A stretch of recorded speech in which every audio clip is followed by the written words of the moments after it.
బేల మండలంలోని పలు గ్రామాల్లో పశువులలో లంపీ స్కిన్ వ్యాధి రోజుకు వ్యాప్తి చెందుతున్న పశు వైద్యాధికారులు ఏమాత్రం పట్టించుకోవడం లేదన్న వాదన వినిపిస్తుంది. సిబ్బంది కొరత ఉన్నందువల్ల ఏమీ చేయలేకపోతున్నామని పశు వైద్యాధికారి శ్రవణ్ కుమార్ అంటున్నారు. ఇక మండలంలో టీకా అందుబాటులో ఉందని, వారం రోజుల తర్వాత శిబిరాలు ఏర్పాటు చేస్తామని చెప్తున్నారు. దీంతో పాడి రైతులు ఆందోళన చెందుతున్నారు. అప్పటి వరకు పశువులు బతికి ఉంటాయా అని ఆవేదన వ్యక్తం చేస్తున్నారు. ఇక ఈ వ్యాధిని నివారించడానికి టీకాలు ఒక ముఖ్యమైన మార్గమని ఆలస్యం చేయకుండా వెంటనే పశు వైద్యులు తగు చర్యలు చేపట్టాలని కోరుతున్నారు. భారీగా వర్షాల కారణంగా పశువులు రోగాల బారిన పడే అవకాశం ఉన్నందున వెంటనే పశు వైద్యాధికారి ఉచిత శిబిరాలను ఏర్పాటు చేసి వ్యాధి వ్యాప్తి చెందకుండా నివారించాలని పాడి రైతులు వేడుకుంటున్నారు.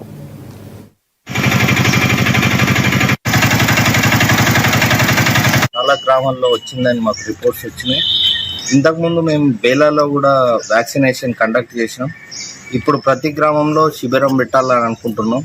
కానీ సిబ్బంది తక్కువ ఉండడం వల్ల కొద్దిగా కష్టమవుతున్నది. ఇప్పుడు మన దగ్గర వ్యాక్సిన్ అవైలబుల్ ఉన్నది. ఇప్పుడు వచ్చే వారం రోజులలో 10 రోజులలో మొత్తం అన్ని విలేజ్లలో ఈ క్యాంపులు కండక్ట్ చేసి వ్యాక్సినేషన్ చేస్తాం. ఎట్లా చేయమంటారు చెప్పు. మొత్తం స్టాఫ్ మన బేలా మండల్లో 3 ఉన్నారు. ఒక డాక్టరు 2 అటెండర్లు. ఎట్లా చేస్తారు సార్? ఆ పై ఆఫీసర్లు చెప్పినా శాంక్షన్ లేదు కదా పోస్టులు. 4 రోజుల్లో చేస్తాము.